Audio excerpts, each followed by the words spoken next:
Breaking news చూస్తున్నాం. మూడో ప్రపంచ యుద్ధం మొదలవబోతుందా? ఇటు రష్యా అధ్యక్షుడు పుతిన్ పైన దాడి చేశారు. యుక్రెయిన్కి సంబంధించిన ఫోర్సెస్ ఈ దాడి చేశాయంటున్నారు. ఇటు పుతిన్ ఇంటిపైన డ్రోన్లతో దాడి చేశారు. పుతిన్కి సంబంధించిన క్రెమ్లిన్ పైన యుక్రెయిన్ దాడి చేసింది. 91 డ్రోన్లతోని ఈ దాడి నిర్వహించినట్టు తెలుస్తుంది. ఈ డ్రోన్లు ధ్వంసం చేసింది రష్యాకు సంబంధించిన ఆర్మీ భద్రతా వ్యవస్థ. మొత్తానికైతే ఈ 91 డ్రోన్స్ని కూడా క్రెమ్లిన్ అంటే పుతిన్ ఉండే ఆ ఇంటిని వాళ్ళు సెక్యూర్డ్గా సేఫ్గా ఉంచే ప్రయత్నం చేశారు. మొత్తం మీద ఏ క్షణమైనా ఇప్పుడు యుక్రెయిన్ మీద రష్యా మరి దాడి చేసే అవకాశం ఉంది. ఖచ్చితంగా రివెంజ్ తీసుకుంటామంటూ కూడా ఒక స్టేట్మెంట్ వచ్చింది. ఇప్పటికే యుక్రెయిన్ పైన దాడి చేస్తామని రష్యా వార్నింగ్ కూడా ఇచ్చింది. ఈ దాడితో రెండు దేశాల్లో హై టెన్స్ సిట్యువేషన్ ప్రస్తుతానికి నెలకొంది. ఇటు పుతిన్ ఇంటిపై దాడిని ఇటు ట్రంప్ ఖండించాడు. అలాగే ప్రధాని మోదీ కూడా ఈ దాడిని ఖండించాడు. శాంతి చర్చలు ఒక పక్కన జరుగుతున్న సమయంలో నిన్ననే ఇటు జెలెన్స్కీ ట్రంప్తో కలిసి పీస్ టాక్స్ మాట్లాడిన తర్వాత ఇటు క్రెమ్లిన్ని అంటే పుతిన్ రెసిడెన్స్ని టార్గెట్ చేసుకుంటూ చూడొచ్చు మనం. ఆ సెనేట్కి సంబంధించిన ఆ పైన డోమ్ని కూడా టార్గెట్ చేస్తూ కొన్ని మిసైల్స్, కొన్ని లాంగ్ రేంజ్ డ్రోన్స్ వచ్చాయి. సో మొత్తం మీద గతంలో కూడా 2023 మేలో కూడా ఇలానే క్రెమ్లిన్ పుతిన్ ఉండే ఆ ఇల్లుని టార్గెట్ చేస్తూ దాడి చేశారు. సో అప్పుడు యూజ్ చేసిన డ్రోన్స్ అప్పుడు కూడా లాంగ్ రేంజ్ డ్రోన్సే యూజ్ చేశారు. అయితే రష్యా భూభాగంలోకి ఎలాంటి డ్రోన్స్ మిగతా కంట్రీస్ నుంచి డ్రోన్స్ ఎంటర్ అవ్వాలి అని అంటే మొదటిగా S-400 ఏదైతే ఇండియా కూడా యూజ్ చేస్తుందో S-400 డిఫెన్స్కి సంబంధించి ఆ S-400 వీటిని దాటుకొని వెళ్ళడం కష్టం. సో అందుకే మొదటగా 2023లో ఎప్పుడైతే మేలో అటాక్ చేశారో, అటాక్ చేసినప్పుడు వాళ్ళు రష్యా బార్డర్ నుంచే అంటే రష్యా భూభాగంలో నుంచే, బార్డర్లో యుక్రెయిన్ బార్డర్ కానీ రష్యా భూభాగంలో నుంచే కొన్ని బ్లైండ్ స్పాట్స్ ఎక్కడైతే S-400 యాక్టివిటీ ఉండదు, డిఫెండ్ చేయలేదు అన్న పరిస్థితులు ఉన్నాయో అక్కడి నుంచే టార్గెట్ చేసుకుంటూ 2023లో చేశారు. ఈసారి మాత్రం ఆల్మోస్ట్ 91 లాంగ్ రేంజ్ డ్రోన్స్ ఇప్పుడు ఈ అటాక్లో యూజ్ చేశారు. మన విజువల్స్లో చూడొచ్చు, చాలా క్లియర్గా కనిపిస్తుంది. క్రెమ్లిన్కి సంబంధించిన ఆ బిల్డింగ్, ఆ ప్యాలెస్ అని చెప్పొచ్చు, పుతిన్ ఉండే ఆ ప్లేస్ని టార్గెట్ చేసుకుంటూ 91 లాంగ్ రేంజ్ డ్రోన్స్ని ప్రయోగించారు. సో క్రెమ్లిన్ అయితే ఒక స్టేట్మెంట్ ఇచ్చింది. ఈ 91 డ్రోన్స్ని కూడా ఎయిర్ డిఫెన్స్ సిస్టమ్ ఇంటర్సెప్ట్ చేశాయి. అంటే ఆ 91 డ్రోన్స్ని కూడా ఎయిర్ డిఫెన్స్ సిస్టమ్ ఉంది పుతిన్ ఇంటికి. ఆ ఇంటి పరిసర ప్రాంతాల్లో ఎలాంటి మిసైల్స్ వచ్చినా వాటిని ఇమీడియట్గా వేరే మిసైల్స్ వెళ్ళి వాటిని న్యూట్రలైజ్ చేస్తాయి, వాటిని బ్లాస్ట్ చేసేస్తాయి. సో మొత్తం మీద అట్లా న్యూట్రలైజ్ చేయడం జరిగింది అంటూ ఇటు క్రెమ్లిన్ అంటే ఇటు రష్యా మినిస్ట్రీ కూడా చెప్పుకొచ్చింది. సో మొత్తం మీద ఈ 91 డ్రోన్స్తో పాటు యుక్రెయిన్ రెస్పాన్స్ ఒకసారి చూస్తే, యుక్రెయినియన్ రెస్పాన్స్ అయితే అసలు ఈ అటాక్ మేము చేయలేదు, ఇదంతా ఫేక్, ఇదంతా కల్పితం అని చెప్తున్నారు. కానీ 2023 మేలో కూడా ఇలానే పుతిన్ ఇంటిని టార్గెట్ చేసుకుంటూ క్రెమ్లిన్ని టార్గెట్ చేస్తూ 2023లో కూడా మిసైల్స్ని యూజ్ చేశారు, అటాక్ చేశారు. అప్పుడు కూడా యుక్రెయిన్ కానీ జెలెన్స్కీ కానీ ఈ అటాక్ మేము చేయలేదంటూ అప్పుడు కూడా చెప్పారు. కానీ యుక్రెయిన్కి సంబంధించిన ఒక ఇంటెలిజెన్స్ యూనిట్, ఆర్మీ మిలిటరీకి సంబంధించిన ఇంటెలిజెన్స్ యూనిటే అప్పుడు అటాక్ చేసిందని తర్వాత అమెరికా ఇన్వెస్టిగేషన్లో తెలిసింది. సో ఈసారి కూడా మరి యుక్రెయిన్కి సంబంధించిన ఇంటెలిజెన్స్ ఫోర్సెస్ అటాక్ చేశాయా? మొత్తానికైతే ఇప్పుడు హై టెన్షన్ వాతావరణం అయితే నెలకొంది. ఇటు యుక్రెయిన్ చేసిన ఈ పనికి రష్యా మరి ఏ లెవెల్లో రివెంజ్ తీసుకోబోతుంది అని చెప్పేసి ప్రపంచ దేశాలు భయపడుతున్నాయి. న్యూక్లియర్ పవర్స్ యూజ్ చేయబోతున్నారా, లాంగ్ రేంజ్ డ్రోన్స్ యూజ్ చేయబోతున్నారా, సుఖోయ్ ఫైటర్ జెట్స్ని యూజ్ చేయబోతున్నారా? సో మొత్తం మీద ఏం చేయబోతున్నారు నెక్స్ట్ స్టెప్ అన్న దానిపై ఉత్కంఠం అయితే నెలకొంది. ఇటు అమెరికా దీనిపై ఖండించింది, అమెరికాకు సంబంధించిన ట్రంప్ దీన్ని ఖండించాడు. అలాగే ఇటు ప్రధాని మోదీ కూడా దీనిపై ఖండించారు. సో దీనికి సంబంధించిన విజువల్స్ ఒకసారి చూసే ప్రయత్నం చేద్దాం. మనం విజువల్స్లో చూడొచ్చు చాలా క్లియర్గా ఆ డోమ్ని టార్గెట్ చేసుకుంటూ ఆ డోమ్ని టార్గెట్ చేసుకుంటూ ఆ మిసైల్స్ 2023లో వచ్చాయి, ఇప్పుడు కూడా ఆ మిసైల్స్ వచ్చాయి. సో దీనికి సంబంధించిన లేటెస్ట్ ఇన్ఫర్మేషన్ కూడా తీసుకునే ప్రయత్నం చేద్దాం. నా కొలీగ్ సచిన్ ఉన్నాడు, సచిన్తో మాట్లాడి తెలుసుకునే ప్రయత్నం చేద్దాం. సచిన్ చెప్పండి, what is the latest update? అంటే ఇప్పుడు రష్యా ఏ లెవెల్లో మరి రివెంజ్ తీసుకునే అవకాశం ఉంది? ఆల్రెడీ ఒక స్టేట్మెంట్ అయితే ఇచ్చింది. దీన్ని మరి ట్రంప్ ప్రోత్సహిస్తున్నాడా? ట్రంప్ ఏమైనా అడ్డుపడే అవకాశం ఉందా? ఎవరెవరు స్పందించారు దీని మీద? సంబంధించి డీటెయిల్ గా మాట్లాడుకునే ప్రయత్నం చేద్దాం. బట్ అంతకన్నా ముందు రష్యాలోని ఈరోజు నోవోగోరోడ్ ప్రాంతం అది పుతిన్ ఉంటున్న ఆ ఇల్లది ఆదివారం రాత్రి లేదా సోమవారం ఈ క్రమంలోని ఆ ఇంటి మీద డ్రోన్ దాడి జరిగింది. ఏకంగా 91 లాంగ్ రేంజ్ డ్రోన్స్ ని ప్రయోగించిందని చెప్పి ఇది స్వయంగా రష్యా విదేశాంగ మంత్రి లావ్రోవ్ చెప్పుకొచ్చారు. అయితే అన్నింటినీ వాటిని నిర్వీర్యం చేసేస్తాం, మీరు కొద్దిసేపటి క్రితం ఎక్స్ప్లెయిన్ చేస్తున్నట్టుగా వాటన్నింటినీ నిర్వీర్యం చేస్తామని చెప్పి ఆయన వెల్లడించిన పరిస్థితి.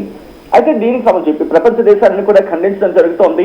అయితే ఇక్కడ ఇంట్రెస్టింగ్ గా డిసెంబర్ 28 అంటే నిన్న కాక మొన్న ఒక 2 రోజుల క్రితం జరిగిన ఘటన ఫ్లోరిడాలోని మార్ ఏ లాగో రిసార్ట్ లో యుక్రెయిన్ అధ్యక్షుడు వ్లాదిమిర్ జెలెన్స్కీ అలాగే అమెరికా అధ్యక్షుడు డొనాల్డ్ ట్రంప్ వీళ్ళిద్దరూ కూడా సుదీర్ఘంగా భేటీ అయ్యారు. సో ఈ భేటీ అయిన కొద్ది రోజుల వ్యవధిలోని ఆ రోజు కూడా మాట్లాడుకున్న సందర్భం ఒక్క రోజులోని ఏకంగా 2 సార్లు పుతిన్ కి అలాగే ట్రంప్ కి చర్చలు జరిగాయని చెప్పి మాట్లాడుకున్న క్రమం కూడా దాదాపుగా 95% ఒప్పందం పూర్తయింది. యుద్ధాన్ని ముగించడానికి రూపొందించిన ఒక 20 అంటే సాధారణంగా మన తెలుగులో ఏమంటామంటే 20 సూత్రాల శాంతి ప్రణాళిక అంటూ ఉంటారు. అంటే 20 పాయింట్ పీస్ ప్లాన్ అంటారు ఇంగ్లీష్ లో. అయితే ఇది దాదాపుగా 90 నుంచి 95% వరకు కూడా రెడీ అయిపోయిందని చెప్పి ట్రంప్ అలాగే జెలెన్స్కీ చెప్పుకొచ్చిన సందర్భం. అయితే పుతిన్ తో చర్చలు జరుగుతున్నాయి. ఆ రోజు కూడా మన మీడియా అవుట్లెట్స్ లో కావచ్చు, ఇంటర్నేషనల్ మీడియా కావచ్చు, లేకపోతే సోషల్ మీడియాలో కావచ్చు వినిపించిన మాట ఏంటంటే ఈ భేటీ నేపథ్యంలో రష్యా అధ్యక్షుడు పుతిన్ తో కూడా సుమారు 1.5 గంటల పాటు ఫోన్ లో మాట్లాడారు ట్రంప్ అనేది వినిపించిన సందర్భం. పుతిన్ కూడా యుద్ధాన్ని ముగించాలని కోరుకుంటున్నారు అనేది కూడా ట్రంప్ చెప్పుకొచ్చారు. సో ఇలా జరుగుతున్న క్రమంలోని ఎందుకంటే డాన్బాస్ గురించి మాట్లాడుకుంటే అక్కడ ఈస్టర్న్ యుక్రెయిన్ పార్ట్ అది. సో దీని మీద రష్యా తన సార్వభౌమాధికారం కోసం పట్టుబడుతుంది. అంటే ఆ ప్రాంతాన్ని కంటిన్యూ చేసుకుని అదే తన చేతుల్లోనూ వడవిప్పినవి తన సార్వభౌమాధికారం కోసం అక్కడ పట్టుబడుతోంది. ప్రస్తుతం ఇక్కడ ఇదే చిక్కుముడి విషయం ఎక్కడా తేల్చడం లేదు. మరి భద్రతా హామీల విషయం ఏంటి అని వచ్చినప్పుడు యుద్ధం ముగిసాక రష్యా మళ్ళీ దాడి చేయకుండా యుక్రెయిన్ కు అమెరికా, ఐరోపా అంటే యూరప్ ఈ దేశాల భద్రతా హామీలు ఇవ్వాలని చెప్పి జెలెన్స్కీ కోరుతున్నాడు. సో ఒకవేళ ఇదే కనుక జరిగితే వీళ్ళు మళ్ళీ దాడి చేస్తున్నా అంటే అది అడ్వాంటేజ్ తీసుకొని రష్యా మీద అటాక్ చేసే అవకాశం ఉంటుంది అనేది ఇక్కడ పుతిన్ ఏమంటాడు ఫస్ట్ నుంచి నో ఇలాంటివి చేయడానికి లేదని చెప్పి. ప్రపంచవ్యాప్తంగా ఈ రోజు రష్యా అధ్యక్షుడు పుతిన్ మీద జరిగిన దాడిని ఖండిస్తున్నాయి, విమర్శిస్తూనే ఉంది, ఇది కరెక్ట్ కాదని చెప్పి. బట్ ఇదే నేపథ్యంలో శాంతి చర్చలు కూడా వస్తున్నాయి. అయితే ఈ శాంతి ఒప్పందం ఎంతవరకు వచ్చిందంటే కనుక యుక్రెయిన్ ప్రజల అభిప్రాయం తెలుసుకోవడానికి అంటే రెఫరెండం అంటూ ఉంటాం కదా, అది ఒక 60 నుంచి 90 డేస్ 60 నుంచి 90 రోజుల పాటు యుద్ధ విరమణ పాటించాలని చెప్పి చర్చలు జరుగుతున్నాయి. అయితే ఇక్కడ ఇంకొక మాట ఏం వినిపిస్తోందంటే యుక్రెయిన్ సైన్యాన్ని పరిమితం చేయాలని అలాగే యుక్రెయిన్ ఎప్పటికీ నేటోలో చేరకూడదని చెప్పి రష్యా ఎప్పటి నుంచో డిమాండ్ ఉంది. అయితే ఇక్కడ ఈ అడుగులు పడుతున్న సందర్భంలో జనవరి 2026 అంటే 2 రోజులు పోయిన తర్వాత కొత్త ఏడాది ప్రారంభమవుతుంది. ఇక్కడ అమెరికా, రష్యా, యుక్రెయిన్ ఈ దేశాలకు సంబంధించిన ప్రతినిధులతో ఉన్న ఒక వర్కింగ్ గ్రూప్ ని జనవరిలో సమావేశమై తుది ఒప్పందానికి ఫైనల్ కన్క్లూజన్ కు లేకపోతే పీస్ ప్లాన్ కు అవి రూపకల్పన చేసే అవకాశం ఉందని చెప్పి చర్చ జరుగుతూ ఉంటే పుతిన్ వైఖరి కూడా దీని మీద మాట్లాడుకుంటున్న సందర్భం. ఏమంటున్నాడు, శాంతి చర్చలు జరుగుతున్నాయని చెబుతూనే ఇంకోవైపు పుతిన్ తన సైన్యాన్ని ముందుకు సాగాలని ఆదేశించారు. అందుకే పుతిన్ నివాసంపై దాడి జరిగిందని చెప్పి రష్యా ముందుకు సాగాలని చెప్పి ఆదేశించారనేది ఒక వార్త. దాంతో పాటు పుతిన్ నివాసంపై దాడి జరిగిన అంశానికి రష్యా ఆరోపించడం ఈ చర్చలో దెబ్బతీసే అవకాశం ఉందనే విశ్లేషణలు కూడా వినిపిస్తున్నాయి. శాంతి చర్చలు సానుకూలంగా సాగుతున్నాయని ట్రంప్ చెబుతున్నప్పటికీ రష్యా విదేశాంగం మాత్రం తక్షణ ఒప్పందంపై సంతకం చేసే సూచనలు ఎక్కడా కనిపించలేదు. తమ డిమాండ్లు పూర్తిగా నెరవేరాలని చెప్పి అనే అంశం తెర మీదకి వస్తుందనేది ఇక్కడ వినిపిస్తున్నమాట, కనిపిస్తున్నమాట. సో ఇటువంటి పరిస్థితులు ఉన్నాయి. సో ఈ నేపథ్యంలో ఇప్పటికే భారత్ కూడా రియాక్ట్ అయింది. భారత ప్రధాని నరేంద్ర మోదీ కొద్దిసేపటి క్రితం ఇదే అంశానికి సంబంధించి రియాక్ట్ అయిన సందర్భంలో ఈ పరిణామాలపై ఆయన ఆందోళన వ్యక్తం చేశారు. అధ్యక్షుడి నివాసాన్ని టార్గెట్ చేసుకున్నారని అంశం ఆ కథనం తీవ్రంగా ఆందోళన కలిగించిందంటూ కూడా ఆయన చెప్పుకొచ్చారు.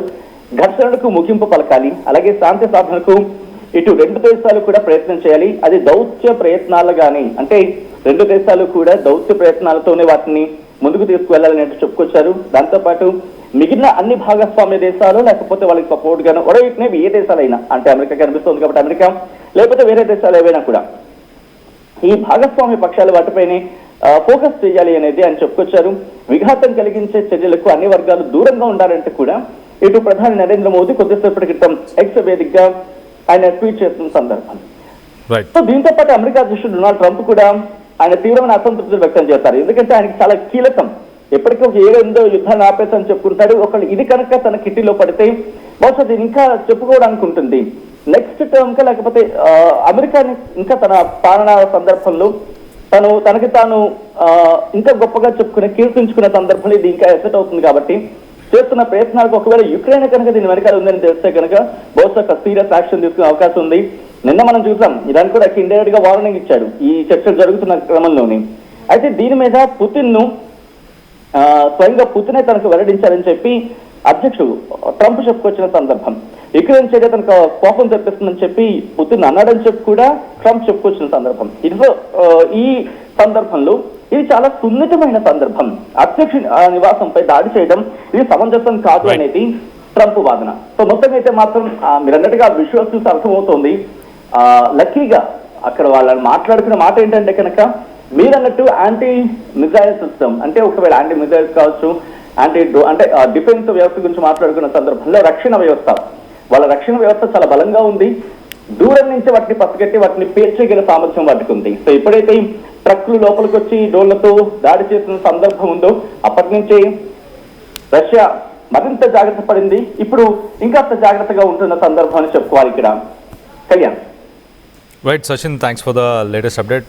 ఒకసారి మనం విజువల్లో చూస్తున్న ఇల్లే పుతిన్కి సంబంధించిన ఇల్లు. ఈ ఇంటిని అటాక్ చేసే ప్రయత్నం చేశారు. సో మొత్తం మీద ఒక్కసారి మనం చూస్తే కనుక ఆల్మోస్ట్ ఫారెన్ మినిస్టర్ ఇటు సెర్జీ లావ్రోవ్ ఆయన 91 డ్రోన్స్ టార్గెట్ చేశారు వాల్దాయ్ రెసిడెన్సీ అని చెప్పేసి తన రెసిడెన్సీకి.